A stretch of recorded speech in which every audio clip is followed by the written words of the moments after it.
So good morning, everyone. I want to talk today. I've got a presentation that I've got shared. I'm going to pull up straight away a presentation on our biological clock and the role that our clocks, and I should say also, by the way, when I talk about biological clock, you can see the subject here is making it our friend. Time certainly does seem to tick on. I was chatting with some people just the other day about how time is getting faster and faster the older we get. And we certainly want to manage that biological clock. Some of us want to slow it down, maybe even reverse it just a little bit. I'm going to talk today about our biological clocks, how we can make them our friend, what they are, what they do, and what we can do to improve the lifestyle choices that we are making in order to have a happier, more abundant, healthy abundance as a result moving forwards. Can I just make sure that everyone is muted just before we move on as well? So that would be a great help. If you can please check your lines to make sure they're muted. So I want to start off, if we're going to talk about biological clocks, then first of all, the question is, well, what is time? What is time? I love this quote here by St. Augustine, who said, "If no one asks me, I know. If I wish to explain it to one that asketh, I know not." Could any of you, if you were to answer this question now, answer it comfortably? What is time? Do you know what the answer is? Do you have an answer to that question?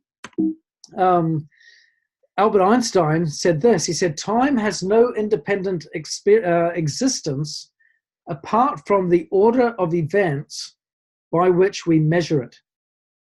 And then again, we've got a German mathematician, Gottfried Leibniz, who said, "Time is merely the order of events, not an entity in itself." So we can see from these three quotes that there is a common thread of what time is, and of course, what it isn't. It's a measurement, isn't it? Time measures the distance between events. The constant thread in the definition of time is events. Webster's dictionary says that time is a continuum in which events succeed one another from past through present to future. So we see, therefore, that events are the basic element of time. Now, this is the interesting thing. Tony Robbins once said that the quality of our life is proportionate to the quality of our emotions, which means instinctively it is human nature to pursue happiness. The challenge that many of us face, of course, is that we pursue happiness badly. I've got some sobering statistics here. I'll share why I find this one sobering. 2004, 79% of Americans, according to Time magazine, considered themselves optimists. 2013, 9 years later, 50% consider themselves optimists. What a huge drop. I find that sobering because I come from England. And America is known as the land of opportunity. I think America as a country creates more millionaires than any other country, but it also is famous for having the American dream. People from other countries go there, try to immigrate there because of this American dream, this pursuit of, perhaps it's a beautiful home that we own and the white picket fence, and that lifestyle that people aspire to having that seems so readily available in that land of opportunity. There is no great British dream. There's an American dream, but there isn't a British dream for some reason. I don't know why that is. It's scary to think about, that there is no British dream.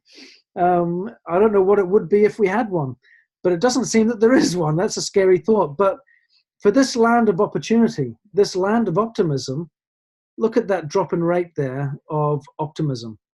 That's significant. 11% of Americans have experienced depression by the time they've reached 18. Now, that's a statistic taken back in 2013. Frighteningly, I would imagine that that rate has significantly increased. It wasn't that too long ago, just a few months ago in the UK, where it was mentioned in relation to our budget as a nation that that the government was going to start investing in mental health workers to be available in every school and in every hospital in the country, in an effort to address that epidemic of depression and mental health concerns. Sobering, isn't it? Why is this coming about? It's, I believe, how we pursue our time is playing a significant part in this. And look at this, again, in the context of us being, in the world that we live in, we've got electricity turning our nights into days. Central heating turns winter into spring. Food comes to us pre-packed, ready-made.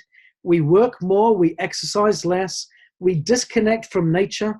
We are diurnal creatures, meaning we have that balance of necessity to have a day and a night. Yet we are, in spite of that diurnal nature, living in a 24 hours a day, 7 days a week world, where day is however long we make it, thanks to modern lighting. I've got a light on above my head here because it's going to start, the sun is normally setting around about now where I am, yet here I am, I'm still working.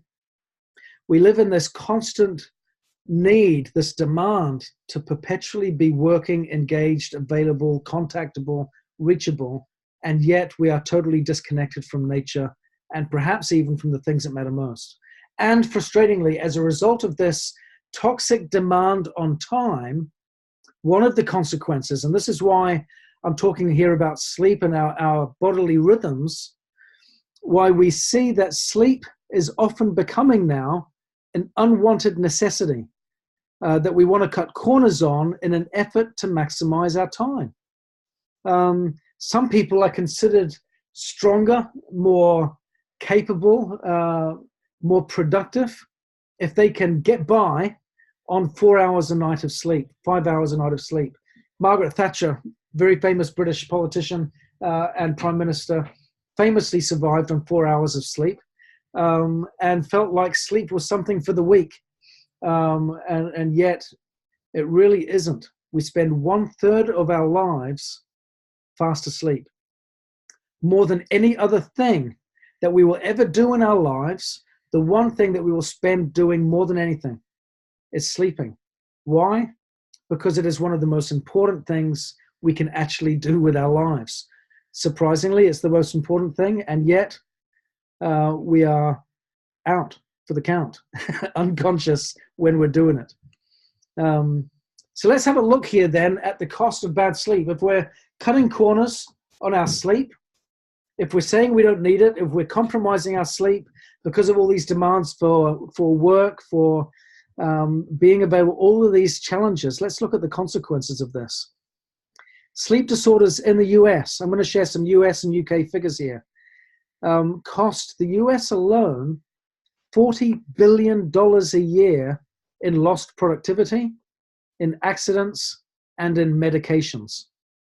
British Airways, there's certainly a company that would want to do some research on sleep, since they've got airline pilots that are flying planes at all sorts of hours. British Airways warns that decision-making can be downgraded by 50%, communication skills by 30%, memory by 20%, and our attention by 75%. That's sobering, that, isn't it? What a consequence as a result of bad sleep. The risk of a car accident is 20 times higher at 6 o'clock in the morning compared to 10 o'clock at night. That's interesting, isn't it? 6 o'clock in the morning, 20 times more likely to be in a car accident than at 10 p.m. The risk of injury on a night shift is 20% higher. Sleep-related workplace accidents in the United Kingdom cost £114 million every year. That's work-related accidents as a result specifically from sleep or sleep deprivation or broken sleep, bad sleep, tiredness being the reason for the accident. Now, by definition, consequences happen in the future, yeah? What I do, the consequence will come as a result. Therefore, if we can change what we think now, we can change our future in terms of our health and our happiness. So maybe we need to change the way we think about sleep in order to change the impact on our lives regarding our health and our well-being. I love this. Often, I'm going to move that over just a little bit. We often talk in the context of time, don't we? But life isn't really about time. It's much more about timing. Look at that picture on the left. I love that. That picture is a great example of the value of timing versus time. We talk about dramatic timing, perfect timing, comic timing, timing for best effect. Time is of the essence. And of course, that proverb in the Old Testament, well, it's not a proverb, but that saying in Ecclesiastes, there is a time to be born and a time to die, a time to weep and a time to laugh, a time to get and a time to lose, a time to keep silence and a time to speak. What this is talking about in the context of time, of course, is timing, isn't it? Now, I want to talk about biological timing here, because when we talk about our biological clock, the reality is there are many, many, many biological clocks within our body, within different organs, within different systems of our body. We have these biological clocks, these tiny, almost infinitesimal, imperceivable little clocks that help us to regulate different functions and features of our bodies. If not, how would bison, for example, know when to migrate? Or salmon know when to spawn? How do some birds know when to fly south at wintertime? Why are lambs always born in the spring? We know why, of course, but how do they know when the right time is? How do we instinctively want to sleep at night? If we don't have a watch on, we still know to get tired in the evening. Why is the risk of heart attack between 30 and 40% higher at night, between 6 a.m. and midday? Why is it that most women, I was surprised when I read this, because I've witnessed, of course, 7 labors. So why do most women go into labor at nighttime? And Kim and I have often joked about it would be so much easier if it was in the middle of the day when she could go into labor versus at 2 a.m. when she's absolutely exhausted and desperate for sleep. But that's when it happens. For whatever reason, most women go into labor at the nighttime. Why is it that asthma is worse at the evening? Why does rheumatoid arthritis give us morning stiffness, but osteoarthritis is worse in the afternoon and evening? Why is it that we crave to eat in intervals during the day, breakfast, lunch, and dinner, but we don't at the nighttime when we're sleeping? Why do we need to go to the bathroom during the day, but unless we're getting older, not so much at night? Why is the most preferred time for making love at 10 o'clock? I thought that was an interesting one. I don't know how they measured that. But statistically, scientifically speaking, that's the most common, frequent time for that activity to occur, 10 o'clock at night. Everything, there seems to be a time and a season, doesn't it? Now, the reason for this, of course, is because it enhances life. Our biological clock is more interested in timing than it is about time. If we listen to it, our biological clock eases the tension. And I want to stress this. It eases the tension between the way we want to live and the way we are built to live. For millennia upon millennia, we have been built to be at one with nature, to be grounded, to be close by our natural environment, to be connected to the earth, to enjoy the waking hours where it is light outside, and to sleep and to be restful when it is dark outside. We learn to have balance in our working schedules and our resting schedules. And our biological clocks are designed to enrich and to enhance that rhythm and to treat us to homeostasis or balance. If we listen to the biological clock, we can get balance in our lives.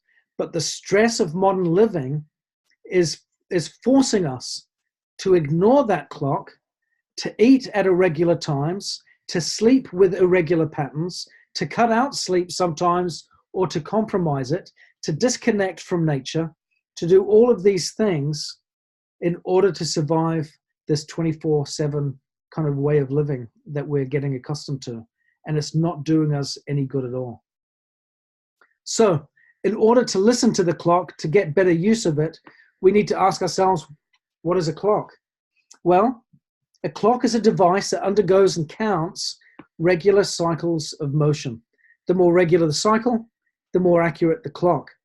And as human beings, our primary clock, like I said, there are multiple clocks within our system, but our primary clock beats to a circadian rhythm. Circadian is a Latin word, of course, circa meaning about, diem meaning a day, a rhythm of a daily motion, day, night, and so on. That is the clock that we need to follow and pay close attention to. So this is something that is, again, has been set ticking since the dawn of time, which means it can't be beaten. It's our nature. It is biology. We can try to beat it with modern living, but being constantly connected to the internet or to Wi-Fi, to having these devices that we have strapped to us all the time in an effort to be more productive, isn't necessarily going to be in harmony with our biological clocks. And our biological clock will always win. Meaning, if we're not paying attention to it, it's going to start giving us some warning signals to stop what we're doing and listen up. Now, like I said, the power of the circadian rhythm is that it's all about timing and anticipation. It anticipates daily changes and adapts to our body for maximum effect. It's a feed-forward mechanism versus a feedback mechanism. But you'll notice, if we're not paying attention to it, it will give us some very powerful feedback, sure enough. So what this clock does, which I think is really powerful, is it stops everything happening at once.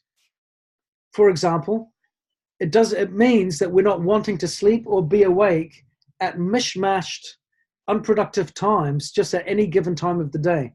Our kidney functions and our other organ cycles are all regulated, meaning that I'm not getting up every couple of hours to go to the bathroom during the night unless there's something wrong. Our moods and our emotions are also regulated by the circadian rhythm. Our body temperature adjusts during the wakeful and sleepful rhythms of our days. Our blood pressure also changes with the circadian rhythm. Our cognitive abilities, our mental agility also changes and shifts according to this rhythm of wakeful, sleepful patterns. This demonstrates, doesn't it, why 1/3 of our lives being spent asleep is so critically important. We're not just simply rejuvenating the physical body. Our vital organs are performing essential functions in order for our body to work well, not just while we're sleeping, but when we are awake. So this is really critical. Now, if we disrupt this clock, if we don't pay attention, if we start trying to listen to modern living too much, then, as I referenced before, we start to see some of the epidemics that we're experiencing now coming into play. And we certainly see some trends, don't we, with costly health challenges bombarding nation after nation as a consequence. We see the rise of depression, sleep disorders, obesity. That's a little side note there. If we have broken sleep, our body starts to crave things like carbohydrates more, the wrong types of foods, which leads us to eat the wrong foods and put weight on as a result of broken sleep. Simply managing and regulating our sleep, as well as things like drinking more water, can be some of the best things that we can do to improve weight loss or to assist weight loss. Mental health disorders, of course, there are always links with the majority of mental health disorders with broken sleep patterns. Cardiac arrest, we see, of course, heart health is on the decline. Poor social skills, again, also always compromised. Look at the attention span and social skills we talked about before being compromised as a result of broken sleep. Bad choices. How many of us get, one of my little boys has got a little t-shirt with a little cartoon character on it that says, "Please forgive me for what I said when I was hungry." How many of us, when we're hungry, can say the wrong thing, get snappy, get angry, get frustrated because I need something to eat. We get irritable, don't we, if we've not had something to eat? Accidents happen, fatigue, of course, leads to a host of other things. However, we can change that. We can fix that. We can embrace. I love the contrast, by the way, between these two images. Broken sleep. Look at that lady there on the left. Good night's sleep. Which one would you prefer to feel like? This lady here or this lady here? I know which one I would prefer. So what can we do? Let's embrace the circadian rhythm as a start. Sleep is not for the weak. Sleep is for the strong. Sleep is for the healthy. Sleep is for those that want to live long lives. Sleep is for those that want to have great social skills, keen judgment, alert memory, strong memory, improved cognitive function. Those that want to have healthy bodies. All of these come as a result of good sleep.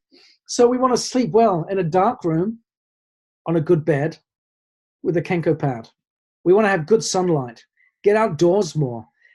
Even if it's for an extra 30 minutes a day, get outside, eat regularly and healthily, breathe good air, drink great water, and exercise. Avoid the 24/7 lifestyle and pursue instead balance. Niken's got a wonderful video called A Life in Balance. I love that video. It has an atmosphere, an energy about it that is so calming. That to me is what so many people are pursuing and yet are not getting. Like I said at the beginning of this presentation, many people are pursuing happiness, but they're doing it badly. They're trying to pursue the achievement or attainment of everything, when the best thing we can do is actually pursue balance. Don't fight biology. Respect it. Respect it. It's been around much longer than we have. Our parents have got the same bodies. Our grandparents have got the same systems. Our great-grandparents had them, and all the way back through the generations, all teaching us the same thing. Respect the circadian rhythm. So we can enjoy a better life if we listen to that circadian rhythm. When we are in balance, as a result of that circadian rhythm being listened to, we live well. When we live well, we're happy. When we're happy, we're more productive and we're more fulfilled. And that, of course, really is what everyone wants, isn't it? Now, of course, there is a business benefit to this as well. This is the neat thing. We have a sleep pack. You can get a combination of Niken's sleep products that are designed to enrich and improve our quality of sleep, to give us a deep, restorative, rejuvenating sleep that can maximize the benefits of our circadian rhythm when we're paying attention. So, with our water systems, having a good night's sleep, coupled with our great water system, look at what this can do for your business. If we buy a sleep system, we can save over $189 US dollars over the individual items if we were to purchase them separately. So there's a great saving there for customers if they buy the pack versus the items as an individual. And of course, if you're going to sleep on a bed, you want a pillow and a blanket as well, right? So it makes sense to get the whole deal and save well in the process. But you can earn $340 US dollars in commissions as a result of purchasing or selling one of these packs. Now, this doesn't include, of course, a retail profit. A retail profit will be a beautiful profit on top of that, in addition to the $340. You get a 5% CV rebate, $41, 10%, $81, and 20% at $162. So you can get $340 commission, plus if you're going to retail it, you can also get a 25% retail profit as a consequence of that, and your customers can save $189, and all of this as a result of championing the simple message: respect biology. Listen to the circadian rhythm that we've been born with and enjoy the fruits of a life in balance. What a great message that can be for so many people. if we just pay attention to our biological clock, listen to what it's saying, share that message with others, and as a consequence of that, we can do good, help people have a more abundant experience, have a great night's sleep, feel happier as a consequence, and it's a fantastic way to build the business.